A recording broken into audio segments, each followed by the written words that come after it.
सूत्र बोलिए। नकाल योग तो व्यापिनो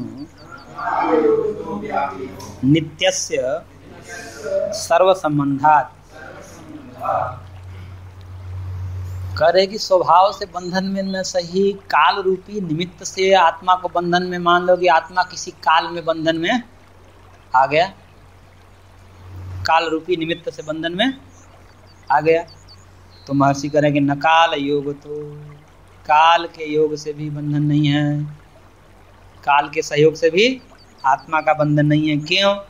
व्यापिनो नित्यस्य, उस व्यापी नित्य काल का सर्व संबंधात, सभी आत्माओं के साथ संबंध रहने से तब तो सभी लोग सदा बंधन में रहेंगे। क्यों? क्योंकि काल का संबंध सबके साथ रहेगा, काल व्यापक है। काल क्या है? सर्वव्यापक है। किसी न किसी काल में तो कोई ना कोई जीव रहेगा ही, काल से परे थोड़े जाएगा। तो काल का संबंध उस आत्मा के साथ सदैव बने रहने से, और यदि वो काल बंधन का कारण है तो सदैव बंधन में होगा, फिर तो कोई मुक्त हो ही नहीं सकता। तो फिर वही बात आ जाएगी, सारे मुक्ति के प्रसंग व्यर्थ हो जाएंगे। तो करे कि ना भी काल संबंध निमित्तकः पुरुषस्य बंधः, काल रूपी संबंध के निमित्त से भी पुरुष का बंध नहीं है। कुतः? क्यों? तो करें कि व्यापिनो नित्यस्य कालस्य सर्वावच्छेदेन सर्वदा मुक्त अमुक्त सकल पुरुष संबंधात्। करें कि वो व्यापी नित्य जो काल है, व्यापी नित्य यहाँ पर काल का विशेषण है, सर्वावच्छेदेन सर्वदा, सबका एक साथ सभी कालों में, यानी कि मुक्त अमुक्त सकल पुरुष संबंधात्। मुक्त अमुक्त सकल पुरुष, समस्त पुरुषों के साथ काल का संबंध होगा, क्योंकि काल व्यापक है, नित्य है। तो नित्य व्यापक काल का मुक्त पुरुष के साथ भी संबंध होगा और बंधन वाले पुरुष के साथ संबंध होगा। यदि काल ही बंधन का कारण है तो मुक्त पुरुष के साथ जो काल संबंध है उसको फिर बंधन में डाल देगा, तो मुक्त भी बंधन में आ जाएगा, सब बंधन में आ जाएंगे। अब बंधन वाला तो बंधन में है ही,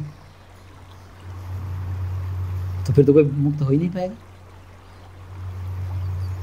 इस सूत्र में जो काल योग तो व्यापिनो नित्यस्य है, इसका आत्मा के साथ भी अन्वय करते हैं। ये जो व्यापिनो नित्यस्य आत्मनः, व्यापी नित्य आत्मा का सर्व संबंधात, सब कालों में संबंध होने से, ऐसा व्यर्थ करते हैं।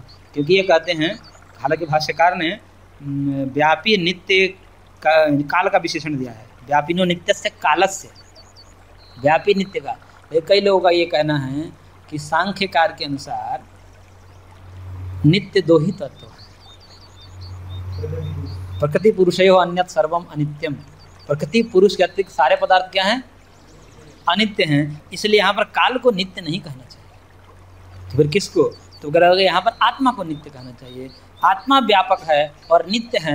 नित्य व्यापक आत्मा का समस्त कालों के साथ संबंध हो गए। जहाँ काल नहीं है वहाँ भी आत्मा है, और जहाँ काल है वहाँ भी आत्मा है। उस आत्मा का समस्त कालों के साथ संबंध होने से, और वह काल यदि बंधन का कारण है तो उस आत्मा को बंधन में डाल देगा, यानी कि मुक्त आत्मा ही बंधन में आ जाएगा। ऐसा व्यर्थ करते। इसलिए सर्वावच्छेदेन सदा सकल पुरुषाणाम बंधा पत्तिरित्यर्थ। इसलिए समस्त पुरुषों का उस देश काल के साथ सदा संबंध होने से मुक्त पुरुष भी क्या हो जाएंगे? बंधन में आ जाएंगे।